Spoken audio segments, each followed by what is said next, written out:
अगर तुम ये सोचते हो कि तुम किसी के सहारे आगे बढ़ जाओगे तो ये कतई नहीं हो सकता। तुम अगर आगे बढ़ोगे अपने जीवन के अंदर तो केवल और केवल अपनी काबिलियत की वजह से, अपनी योग्यता की वजह से, अपने दृढ़ संकल्प की वजह से, अपनी कर्मठता की वजह से ही आगे बढ़ पाओगे। जीतने वालों को मेरा सलाम, और जीतेगा वही जो विश्वास करेगा। संत दादू दयाल कवि कुल अपनी सीरीज चल रही है। एक एक कवियों का जीवन परिचय हम अच्छे से देख रहे हैं।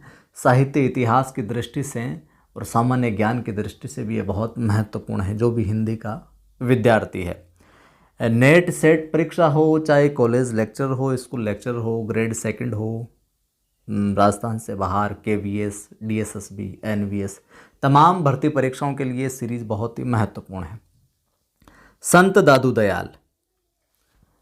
दादू दयाल, दादू नाम और जो दयाल लगा हुआ, मतलब कि अपना हित न चाहते हुए, या यूं कहें कि अपना हित बाद में देखते हुए पर हित पहले देखने वाली जो भावना है, जो दया की भावना है, उस हिसाब से इनका नाम दादू दयाल है, जो पड़ा था। जन्म काल 1544 ईस्वी, निधन 1603 ईस्वी। जन्म काल 1544 और निधन 1603 ईस्वी देखने को मिला। जन्म स्थान की बात करें, अहमदाबाद, गुजरात में। ठीक है।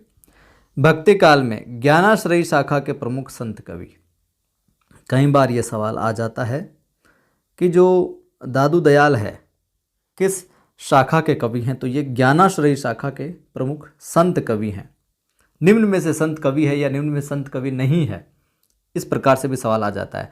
तो ये संत कवि हैं, पहली बात। दूसरी बात, ये ज्ञानाश्रयी शाखा के कवि हैं, और वो भी भक्ति काल के अंदर।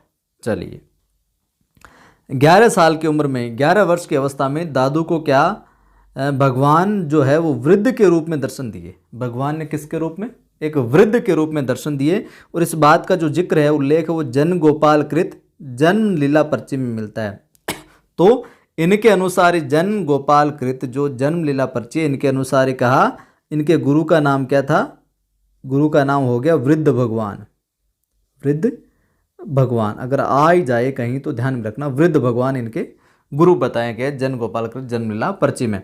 यानी कि जो भगवान है दादू को एक वृद्ध के रूप में दर्शन देते हैं, उस अनुसार उसका जिक्र है जो जन गोपाल कृत जन्म लीला पर्ची में मिलता है, और गुरु का नाम भी वृद्ध भगवान ये बताते हैं। फिर संत दादू दयाल जो हैं, दादू संप्रदाय या यूं कहें कि पर ब्रह्म संप्रदाय के प्रवर्तक माने जाते हैं। दादू पंथ के प्रवर्तक है जो माने जाते हैं।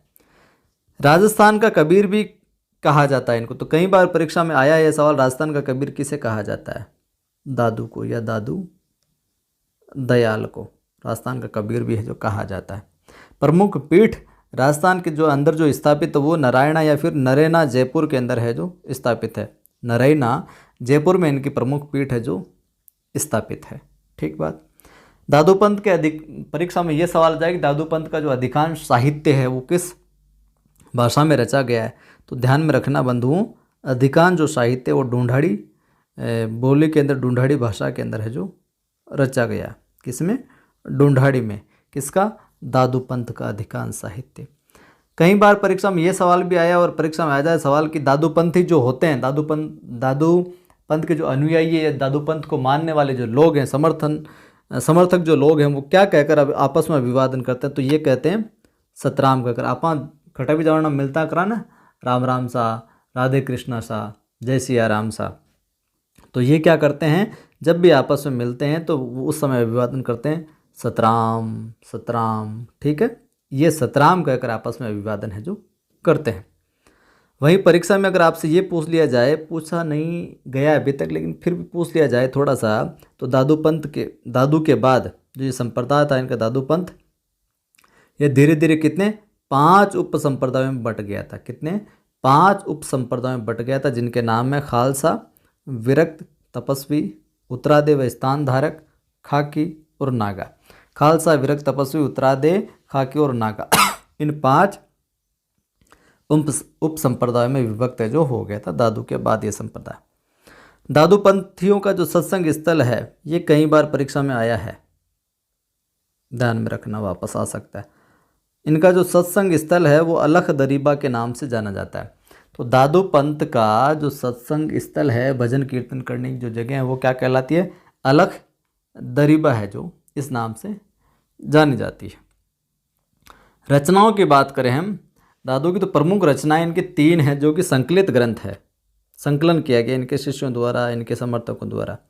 3 है संकलित ग्रंथ। पहला आता है हरड़े वाणी। हरड़े वाणी इसका जो संकलन है, इनका शिष्य संत दास और जगन्नाथ दास द्वारा मिलकर किया गया। इनके शिष्य संत दास और जगन्नाथ दास द्वारा जो मिलकर किया गया, किसका? हरड़े वाणी का ये संकलन। दूसरी रचना इनकी मिलती है अंगवधू।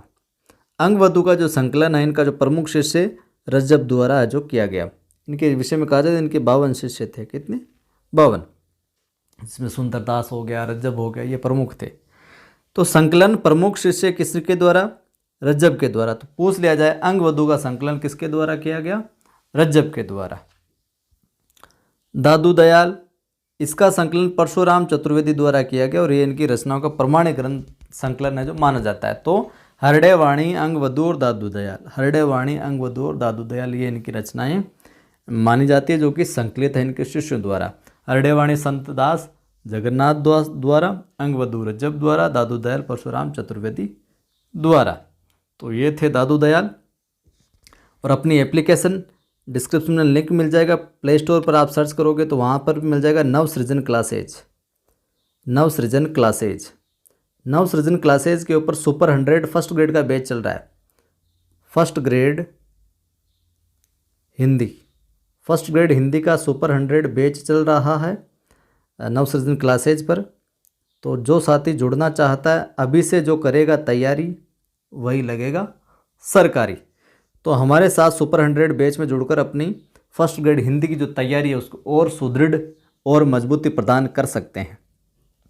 ठीक है, तो जुड़िए एप्लीकेशन से। आपको डेमो क्लास मिल जाएगी। यूट्यूब पर भी मैंने डेमो क्लास डाली थी, किस प्रकार से मैं कंटेंट प्रोवाइड करवाने वाला हूँ। इस वीडियो को लाइक कर दें, शेयर कर दें। पहली बार देखने वाले बंधु चैनल को सब्सक्राइब कर बेल आइकन क्लिक कर लें। टेलीग्राम चैनल का लिंक भी डिस्क्रिप्शन में दिया हुआ है, उसको भी आप ज्वाइन कर लीजिए। फिर मिलते हैं।